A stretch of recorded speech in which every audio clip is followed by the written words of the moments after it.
Zero. Zero, Oh, zero, zero. zero anime topics. Yay.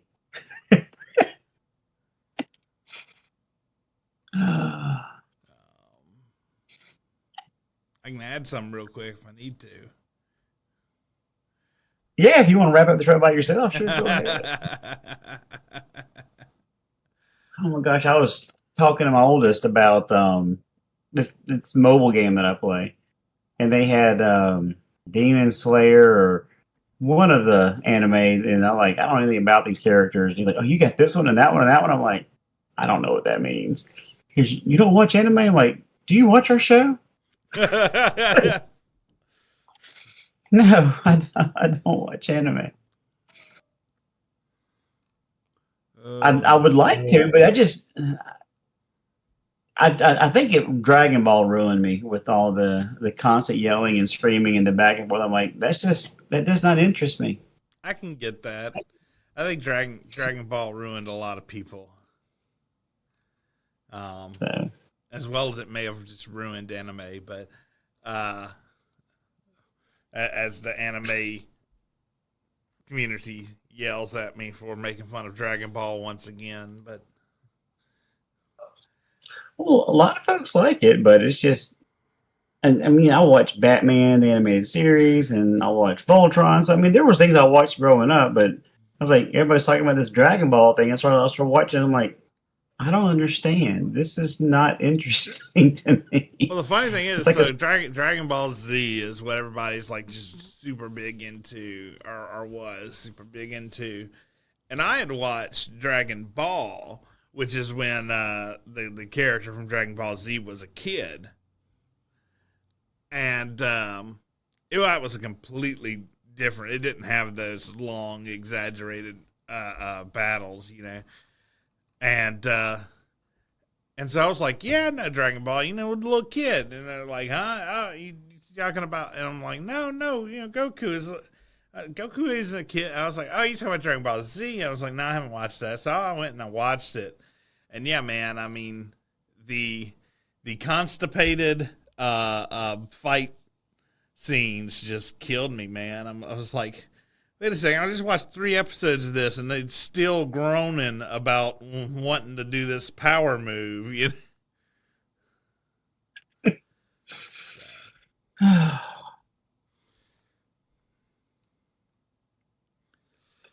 all right. Oh, anyways, all right, let's get started. Welcome to Dice Junkies. I'm Zeno, and I'm here with Bloodaxe. no Q today. He's actually out of town, spending time with his son. So just I just might be able just to the two of us. yeah, I might be able to talk more than 10% of the time. Yeah, yeah. Uh, shoot. I love him to death, but trying to get a word in sometimes is impossible. I can get that. I get that. I'm used to him either banging on the door or messaging me on Sunday, so I ended up oversleeping because it was so quiet. Um, and not a bunch of messages and no one knocking on the door at 2:30 going, yeah, let's get ready for the show. Oh yeah, and I had no idea he wasn't going to be here, or I would have actually been better prepared and actually looked up some things I don't want to talk about. But um, I think you got some articles that we can both chime in on. But uh, it's like we've got a couple of people that are watching. So if y'all have any ideas of things that Yeah. you want to just hear fly the pants comments on, definitely put them up in the chat. Otherwise, it's not going to be a 60-minute show. Did you watch that new Superman trailer, by the way? The one where he's yelling about his dog or something?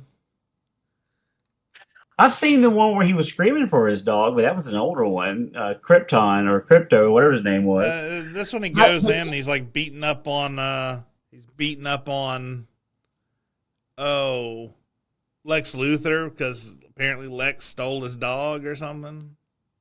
no, It and I tuned out because when the trailer that we saw and the Fortress of Solitude was with the weird caretakers, I was like, this is way beyond strange for me. And so it's really, I haven't really bought into much of anything superhero wise in the past several years, not since Endgame. Um, in which it sucks because, when Iron Man first came out, it wasn't expected to do a whole lot, and comic book geeks like us were like, okay, cool Iron Man movie. And then all the normies decided they wanted to like it, and then it exploded, and now it's become something that comic book nerds like us don't really recognize anymore. Um, and this whole thing with Ironheart, which apparently has been an absolute train wreck, which is to be expected if you actually know anything about the comic sales or the lack thereof. Um, but no, I've tuned out of Superman. Yeah, I mean, apparently Although they did a thing where they showed like the first 30 minutes of it to a panel or something, and it was as I said, it was overwhelmingly positive feedback. So well, and the actor, looks the Superman part. I mean, Christopher Reeve is still my Superman and always will be. But and if it gets good traction the way Wonder Woman did, it may be something that uh, some of the normies will want to watch. But yeah, the thing about Superman that always just kind of confused me is, he's good at everything, and so unless you have a green shard of kryptonite, there's nothing you can really do to him. And that just, there was no flaws with Superman. well, I mean, it does look like this Superman does have a little more flaw, or either a lot of people have a lot of access to kryptonite. I don't know.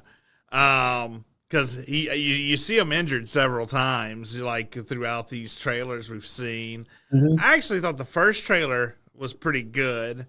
The second trailer was blah, and then these clips I keep seeing now, I'm just like, it just sort of does not look. It starts looking worse and worse the more I see of it. But like I said, they did this thing in Brazil where they showed a bunch of attendees the first 30 minutes of the movie, and the feedback has been very positive. So we'll see. A lot of times those panels are very misguided. So. Well, there's a reason why they get early access sometimes. It's because they'll, give good press or positive spin on it. But I mean, we won't know anything until it actually comes out, and then we start seeing what the actual reviews are and what the audience scores are. But as as Flynn in the chat correctly notated that the first film is usually pretty good. It's the second one that goes off the rails. Which look at Wonder Woman versus '84. That's a classic example of, hey, we know what we're doing. We're going to do something edgy and completely chase away our audience. And but I mean, I would love for something competitive from the DC side to be able to compete with Marvel phases 1 through 4. But they just seem to want to jump the gun and go right to the not the Heroes League, the Justice League, as opposed to building up to it over several different series and several different years. They just want to go right to the big team up, and you've got to lay the foundation, because other than Superman and Wonder Woman and Batman, a lot of these other heroes, a lot of people don't know a whole lot about them. So, but I would love to see something that was actually positive on the DC side of things, so we can actually maybe get some good films again. Oh yeah, I mean, I'm always up for good film. So,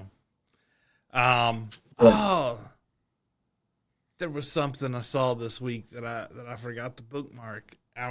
Saying good film, it reminded me of it, but now I don't. It wasn't F1, was it? F1, no. That actually, I think, if I haven't pulled up the numbers for the weekend, but Friday, F1 actually blew past How to Train Your Dragon to take over the top spot for Friday box office, and Elio is just like fourth place. Let me see what the current weekend box office looks like. And well, this is what now? It's F1. It's a movie with I think it was Brad Pitt where he's a race car driver, a Formula One race car driver. Okay. Megan 2, Elio, and How to Train Your Dragon were kind of the four battling it out for the top couple of spots. But so F1 domestic gross was 55 million, which is actually more than what I would have thought. That's actually pretty impressive. Yeah. How to Train Your Dragon got another 19 million. I mean, that live action. I love the animated How to Train Your Dragons, but I haven't watched the live action one. But I am kind of curious about it. Elio pulled in 10 million this weekend. They've done 42 million over the past 3 weeks, which is for a Pixar film is atrocious.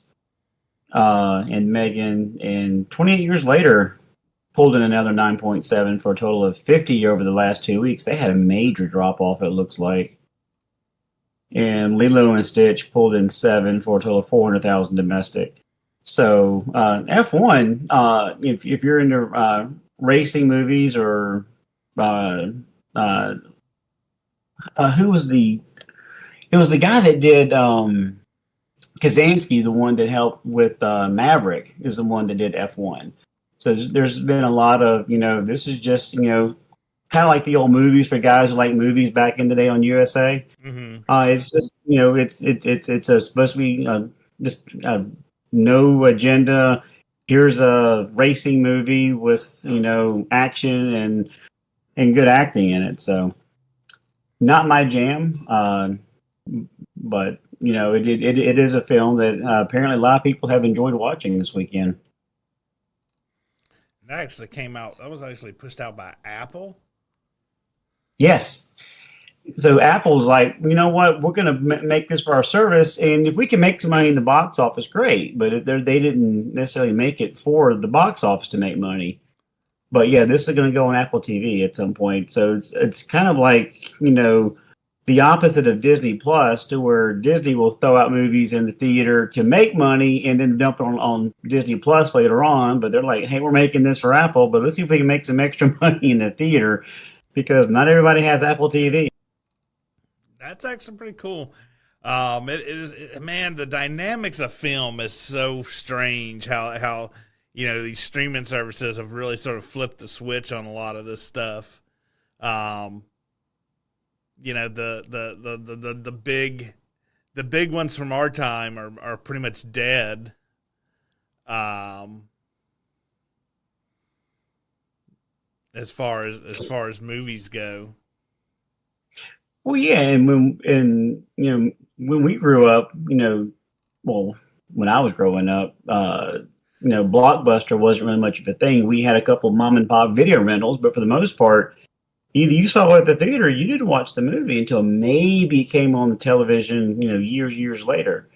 And then it got to the point to where, you could rent them, but it would take 6 months to a year to come out on video. But now it's out sometimes while the movie's still in the theater, which is just blows my mind that they crank it out so fast. But in a lot of cases, like the Mandalorian and Grogu film, I have no plans on watching the theater. But if I do watch it, it'll probably be something online streaming. But it used to be must see in the theater. Now I might see it at some point, but it's not going to be in the theater for most films nowadays, just because it's so darn expensive to take a family to a movie. Yeah, I mean, not just that. I'm talking about the the movie production companies. Have sort of changed. It used to, it was all 21st Century Fox. And the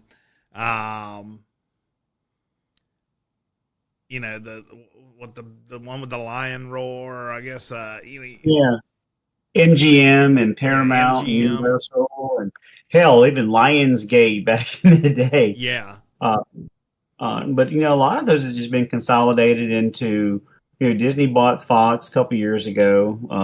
I don't even know where MGM and Paramount and all them. I know Paramount's trying to get sold to Skydance, and so everything's being consolidated again. That leads less competition for the film industry, which just leaves less opportunities to have better films because it's going to be these 2 or 3 heavy hitters, and you're going to get what garbage they slop out, and you might get lucky with a good film every now and then, but I haven't felt the need to go to the theater lately. I think the last movie I saw was Sinners, just because I heard such good word of mouth on it, and it wasn't quite what I was expecting, but it was a good film. But other than that, there's nothing coming out anytime soon that I actually want to go see.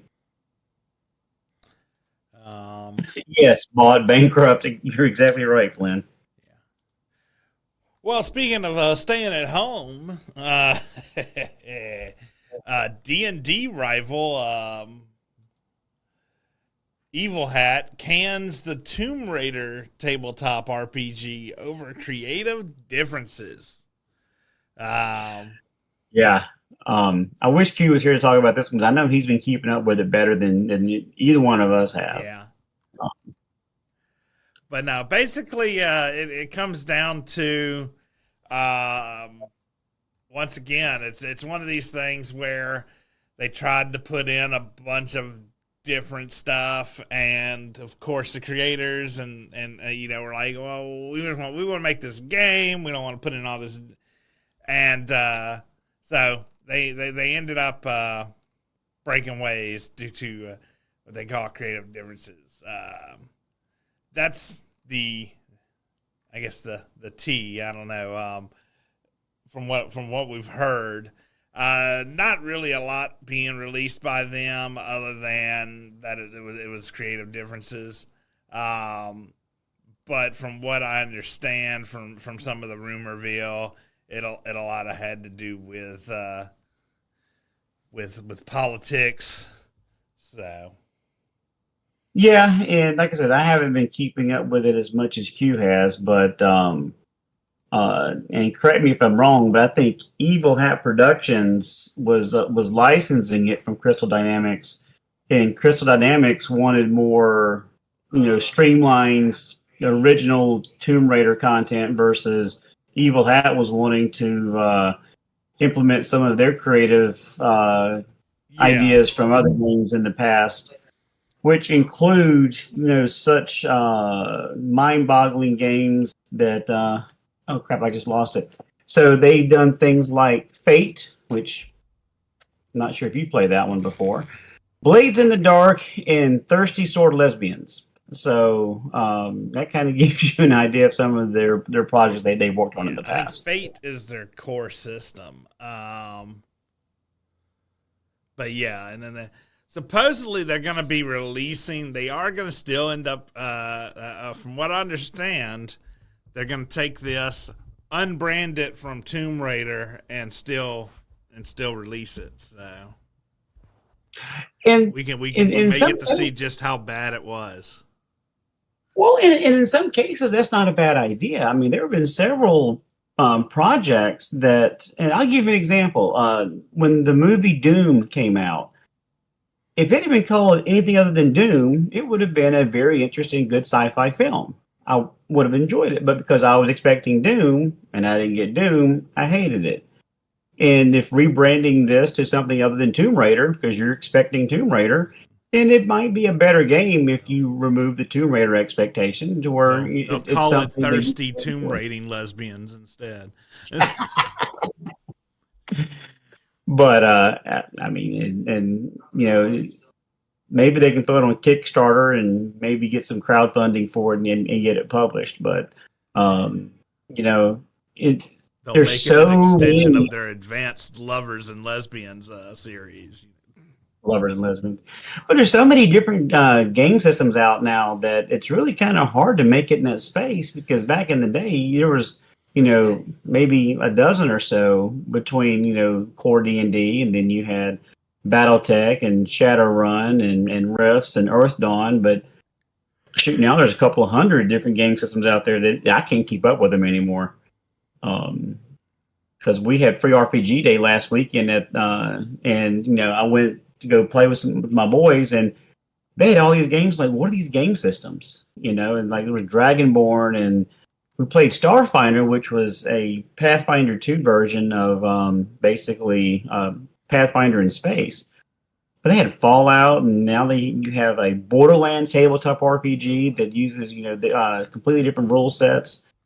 But maybe there's a market out there for non Tomb Raider, but this is probably not a bad thing to happen, because if your property isn't being managed the way that you want it to be managed, then cut bait. I mean, Nintendo did the same thing with Metroid Prime 4. They decided, this studio's not doing what we like, so we're going to move on, and maybe we'll get a better Metroid Prime. But again, because of the price of the Switch 2, I won't be playing it. Yeah, no, I get that. All right. I mean, yeah, that was sadly that was one of Q's topics. So we don't have what he had for it, but I will say, it's good for them. They do what they want, and I'm proud of both sides. I'm proud of one side for sticking with their vision and going on ahead. I'm proud of the other side to go, hey, this is what we want from our franchise, and we're not going to let you just do whatever you want. I like seeing people stick up for themselves, Right. I mean, and you might just be able to avoid a whole Rings of Power fiasco because, again, sticking to your guns. We want to make this content, but we want to put it in the realm of Tolkien. And Amazon was like, okay, and Tolkien was like, okay, and no one watched it. Now, that's sticking to your guns for something that doesn't exist. Now, what about something sticking to your guns when you're obviously wrong? Next up is, once again, another Dragon Age Veilguard developer claps back with, we couldn't have made a better Dragon Age. And what I say to that is, well, you might want to find a different industry to work in then. Because it's like, if you look at such a poor performance as Dragon Age Veilguard, and you can't see that game had its flaws, you got to be blind. Blind, or maybe you hit your head one too many trying to figure the game out. But and we were excited about it until we started figuring out that SBI was involved, and the whole push-up scene. I think a lot of it caught our attention early on before it actually got released. But there are a lot of things that you should be proud of as a creator. And if you accomplish what you wanted to getting the game made, but the fact that you couldn't deliver your game in a way that your core audience would enjoy playing, there's some ways you could have made the game better, whether it be advertising or options for the game, or but if you're that delusional and that blind that says nope, I wouldn't do anything different, and you're a chud for not enjoying my game, well, that just shows you're not really in touch with the gaming community. Yeah, and I mean that's the thing that got me. It was just that persistence of, well, we could have made a different game, but we couldn't have made a better Dragon Age Veilguard. And I was like, so are you saying that the intention of Dragon Age Veilguard was to suck, or? I mean, here's my thing, man. You are not, as a developer, your job, I don't know, man. It's like, you see these developers shoot back at fans now, say fans suck. The mindset of game creators is so weird and twisted right now. I don't really get it. It's not like Dragon Age Veilguard was the first in its series either. It was the fourth in its series. Right. So there is precedence to say, yes, you made the wrong game, because you had 3 other games as examples before this. with different degrees of success. Yeah. I think everybody can agree the first Dragon Age was groundbreaking, and the second one I didn't play, but I did play Inquisition, and I remember picking up Inquisition for it's like $5 or $10, and it was super cheap. And when Q found out I was playing, he goes, "You playing that trash?" I'm like, "Oh, I don't know anything about it, so I guess so." I And didn't think it, Inquisition was trash, and I don't think he thought it was trash. Q tends to sometimes have these weird glasses when he looks back at things, I think. but it wasn't the Dragon Age that the first two games were in the vein of, and Well, to me, the it was first game is yeah. The first game was completely different than the second game, and the second game was completely different than the third game. But I think they all still felt like Dragon Age, and sort of like what Flynn said, in the comments. He's like the game really didn't have technical or gameplay problems, which, from my understanding, it actually did. But that's just not what most people were concerned about, because it just didn't have the soul of what made Dragon Age feel like Dragon Age. right. And if they would have called it something else, or in the world of Dragon Age, maybe but don't call it Dragon Age and get upset when the Dragon Age players say this isn't Dragon Age. And gameplay, it probably played smooth. It was well done. And it's not like that the other Dragon Ages didn't have some alternative options as far as your role-playing experience goes. That was one of the first things that the first game did well was, if you wanted to play, as a straight character, you can do that. If you want to play as bi, you can play as weird. Well, yeah, that's the thing. Dragon Age has always been about the options and you sort of playing the character you want to play. And yeah, they forced a lot of stuff on you in Veilguard, which is what pissed a lot of people off. There was a lot of times when your response was sort of, oh, well, you've got to, agree with this or say this or whatever. And there's not really an option to be, to say what you want to say, Right, and I think that's where you lost a lot of the community. The gaming community was you were really kind of pigeonholed into one path and not having a lot of choices. I mean, how many times we talked about Knights of the Old Republic to where you could play through it 10 different times and have 10 different characters and all play differently, but still end up going through the same game. Yeah. And they had such a good opportunity to be able to do that with Dragon Age. We chose not to do so, and shame on them for not doing that. But maybe they'll live and learn, and we'll have a better Dragon Age 5. And because it is a game that we all would want to play if it was something that we could actually enjoy. Well, and this is my biggest concern with the upcoming Mass Effect. Is because Mass Effect was in that same vein. Mass Effect was the sci-fi Dragon Age. You had tons of options. You had tons of, they didn't sugarcoat things. You had obviously a good assortment of paths you could take, and hopefully they learned from the failure of Dragon Age. And I guess that's probably the reason why it bugs me the most when they try to say that it wasn't a failure, is I don't want to see them make those same mistakes. Well, exactly, and like Flynn saying in the chat that in the original first three games, you had characters with different motivations, and sometimes they got along with your choices, sometimes they disagreed with your choices, and sometimes they would leave your party because of your choices, and it all felt legitimate and real. But in this, it's you they have the blinders on, and you must go one path. Yeah. Because there's nothing like playing a game as a good character, and you really enjoy you're a goody two shoes. So peace out. I'm leaving. I'm like, but I want you to stay in my party.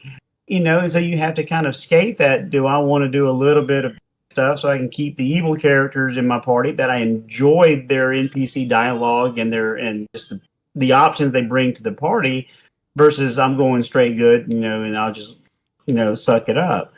Well, I mean, dude, it's the same choices you have in real life. When you're working with somebody, oh, I do not agree with the direction this guy's going with that is on my team, but we've got to get this project done. Now I can either just totally piss them off and go, we're going this direction, and then they may just stop doing anything. Or I can try to compromise somewhere so I can keep them with me. We'll agree to disagree, and we'll get the project done, So, I mean... Right. Exactly. And it's like finding proper ways to motivate people to, give them satisfaction in what you're doing, but also accomplishing the end goal at the end. And that's what a good story should do is be able to give you those choices, be able to, delicately navigate those options. Yeah. But, and then it has replay value. Well, what if I decided to go a different path? Are there different options? Is there a redeemed villain choice if I do? And, those are some of the best stories is being able to accomplish some of those hard to do tasks. Well, and I mean, and I think that's why Baldur's Gate, did so well. They came out around the same time as Dragon Age, but they're like, well, that's just a fluke. No, it's called options. Like, no. And there were some weird choices in Baldur's Gate 3, and I remember us talking about some of the stuff. I'm like, man, this is just weird. And then Baldur's Gate 1 and 2 came on Game Pass, and I downloaded it, and I was going through it, and I was like, no, actually, this has always kind of been in the game, and you have to decide, how you want to behave in front of your party members, because your choices do matter. And they could have done the same thing in that, just like with the next game. Maybe they will learn to, okay, you can have different paths to be able to play as a main character, but don't get pissy just because I don't want to play your shoehorn story, because that's when you really start turning people off to even the idea of playing your content in the future. Yeah. And I mean, and this sort of leads us to the next, and that's we have an article about Oblivion, which sadly, some of the most top-rated games coming out recently have been just games from our past. I've never played Oblivion. I never played Elder Scrolls. I never played any of those games, and I know Q would probably, disown me if I actually told him that out loud. But I don't think I ever played Oblivion or Elder Scrolls, or I told him I never played Skyrim. But it's one of those things that, when those games came out, I had such bad vertigo that I couldn't play first-person games. But now that it came back out again, I tried to play it, but it feels dated still. And I don't know if that's where you were going with it, but no, I tried playing Oblivion. I didn't think it felt very dated. Of course, I played the original, so I mean, it's definitely an upgrade from. So there's still that nostalgia. A lot of people have come back, played it, and it's been very well hyped. I get not being able to play some games because they're dated. I didn't feel that way so much with Oblivion, but no, I mean the interesting thing is so a lot of people played it, a lot of people enjoyed it, and I saw this article about it, which made me want to talk about it, and that was this guy basically saying, I miss when we finished a single player game and actually put them down instead of complaining about bad end games. Because Oblivion being a story, from beginning to end, and not really having an end game.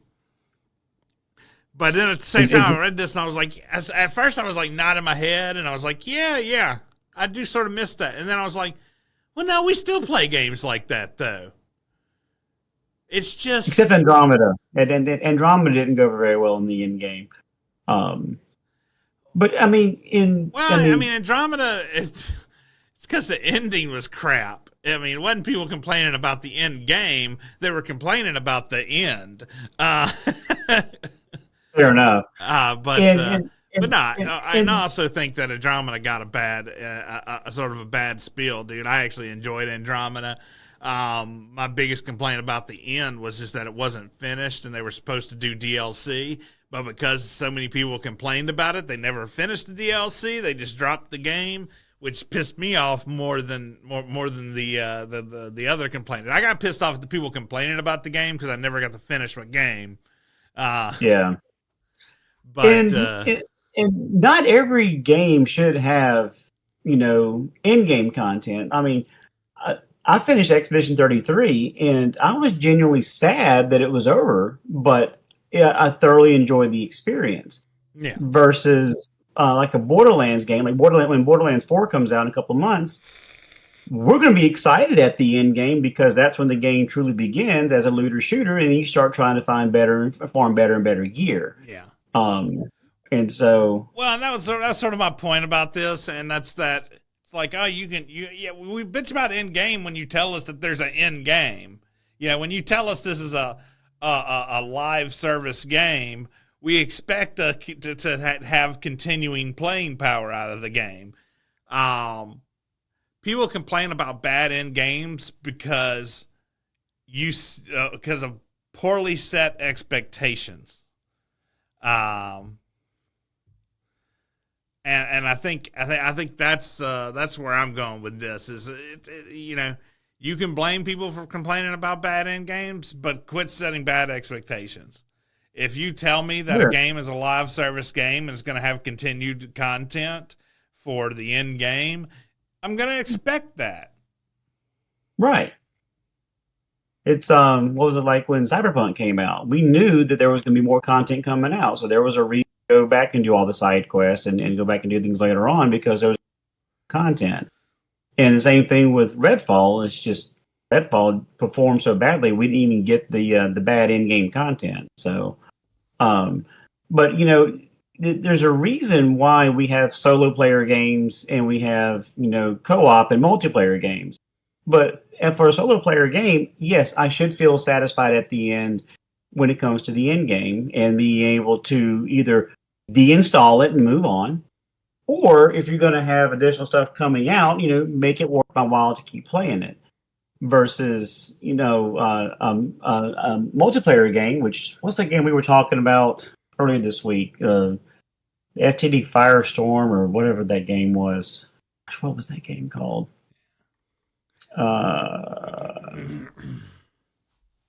The FBC Firebreak. Yeah. So I don't expect to have good in-game content for this game, but I expect to be able to have fun with my friends. Yeah. And as long as we're able to go play together and it not constantly crash, I'll be fine with it going forward. But it's one of those things that we're not going to be able to play offline.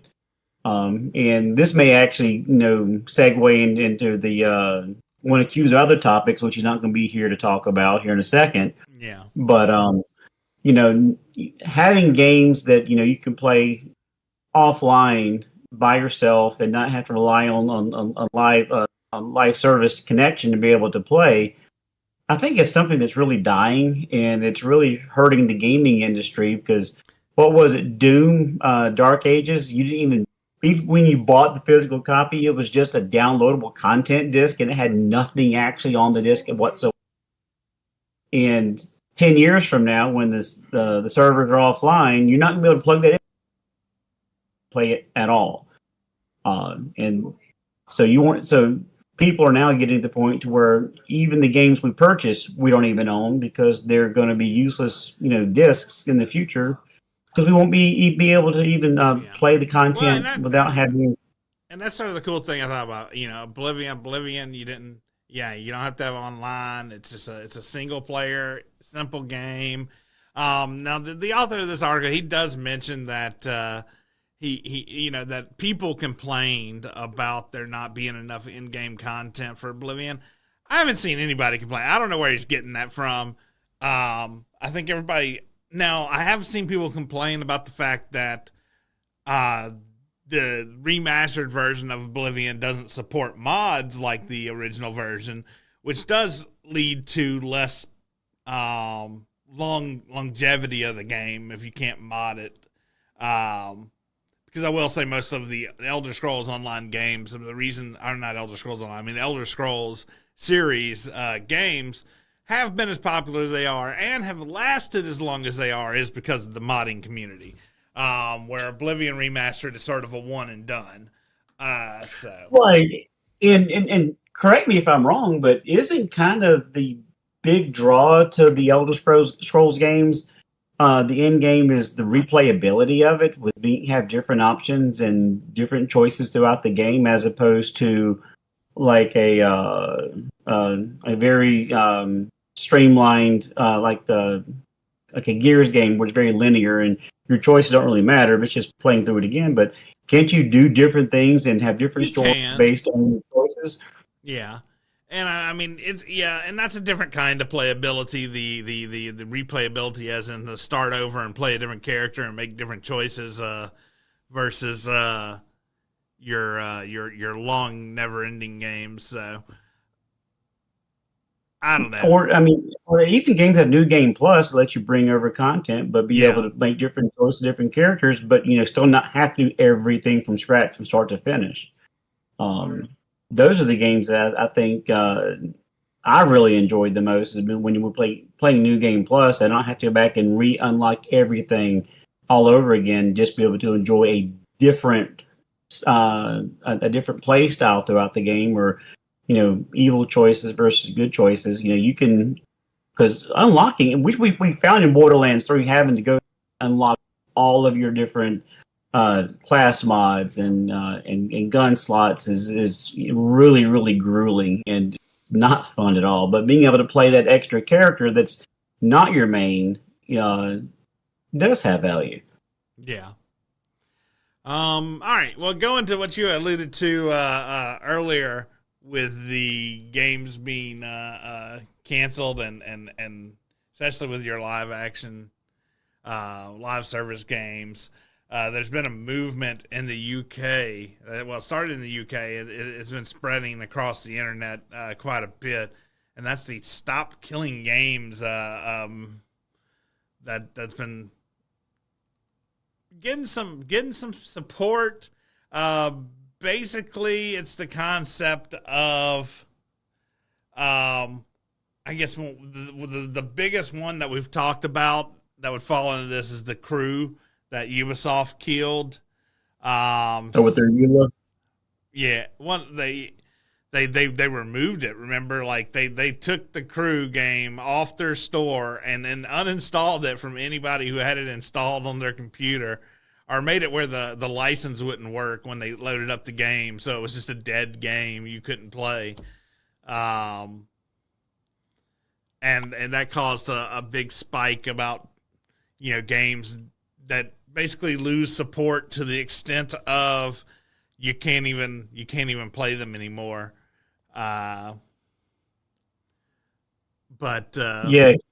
You had shared with us earlier this week, and apparently it's through Pirates Games is kind of the where the movement is allegedly attributed to, and it's a former Blizzard employee, which Blizzard has done their own share of killing games, that's for sure. But the fact that a lot of these games you're murdering with either your bad EULAs or just bad decisions entirely. Sorry, I need to turn my phone off. They're going to keep bombarding me. I do like the fact that gamers are starting to kind of band together to say we're tired of force feeding us into these situations where you're taking away my favorite. I mean, how old is The Crew? It's probably 20 years old. Yeah, it was a pretty old game. Yeah, it was, and so now you can't even play the disc anymore because of their stupid choices. That's ridiculous. Yeah.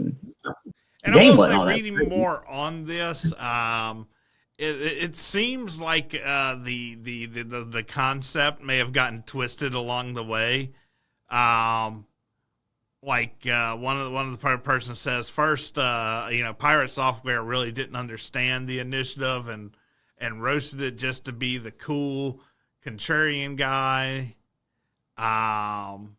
So it sounds like people what started off as just a simple UK petition to stop games being killed off and unplayable has turned into a lot more on the internet, which is not surprising.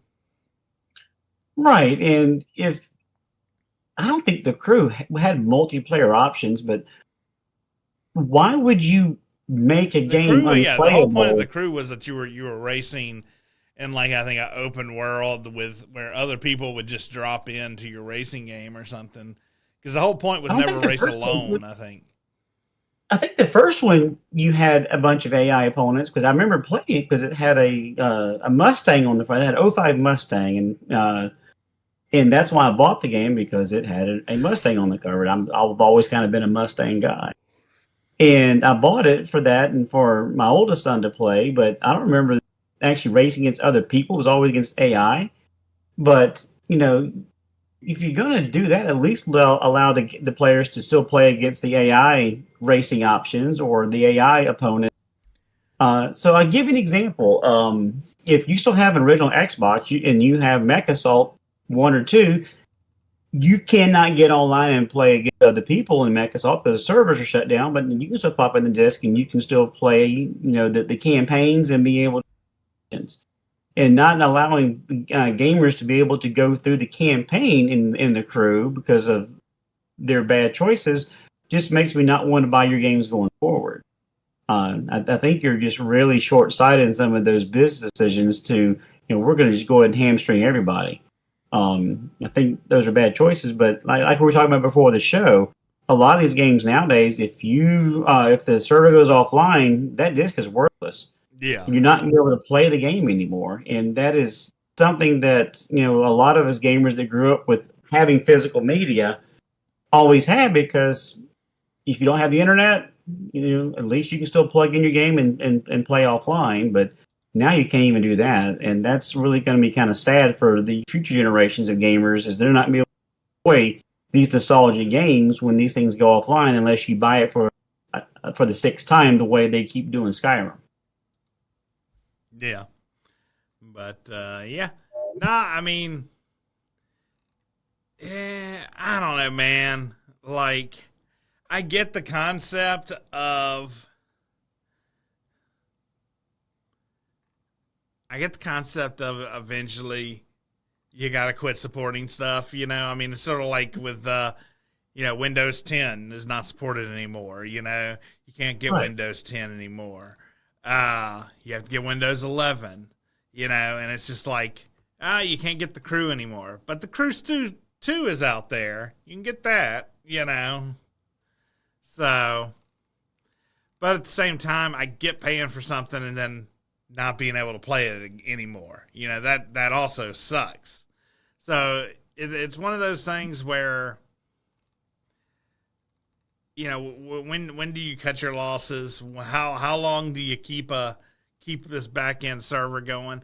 Or, I mean, I have seen where like a couple of games back in the day required like certain systems to be able to play that were online systems, and the game company just released a version that cut off that online system where it didn't require it anymore, and was like, hey, here you go. If you still want to play the game, you can. It's there. Sure, absolutely, and Glenn's kind of echoing my comment in the chat to where eventually they're going to have to sunset these servers, and we as gamers fully understand that. But if there is a single player or campaign option, we should still be able to play those options regardless of whether the servers are still running or not. And and there are a lot of games that have sunset, but that we can still enjoy, but making you deinstall it or making the license or the game unplayable, I think is just really bad business practices, in my opinion. Yeah. But, all right, I think we're going to wrap up there, man. Let's see, what's the last comment our boy Flynn says in there? Imagine if Skyrim was no longer playable because they decided to kill all the licenses you bought. Yeah, no, I get you, man. That would definitely be insane, and I Yeah, I mean, there has to be a line in the sand, and I think at some point it's gonna end up becoming a legal thing, and there's gonna be a judgment made, and that's gonna end up having to be the final, the final straw. But Oh, absolutely, and it may end up to where you're having to pay people back, for purchasing the game. I've seen that happen with some of these mobile games to where they shut the servers down, and next thing you know, there's lawsuits and Apple's refunding a bunch of your in-game purchases because you can no longer play the game, and it's probably going to be something similar in the games market if the gamers continue to band together. And yeah, I think we're doing a lot better job of that now in the past couple of years than what we have in the past 10 years. So stay strong, my brother. Yeah. All right, guys. Thanks for watching. Be sure to go to Dicejunkies.com where you find links everywhere we're online, Twitter, Instagram, Facebook, all that good stuff. Be sure to like, subscribe, hit that notification bell, and as every week, We hope you enjoy.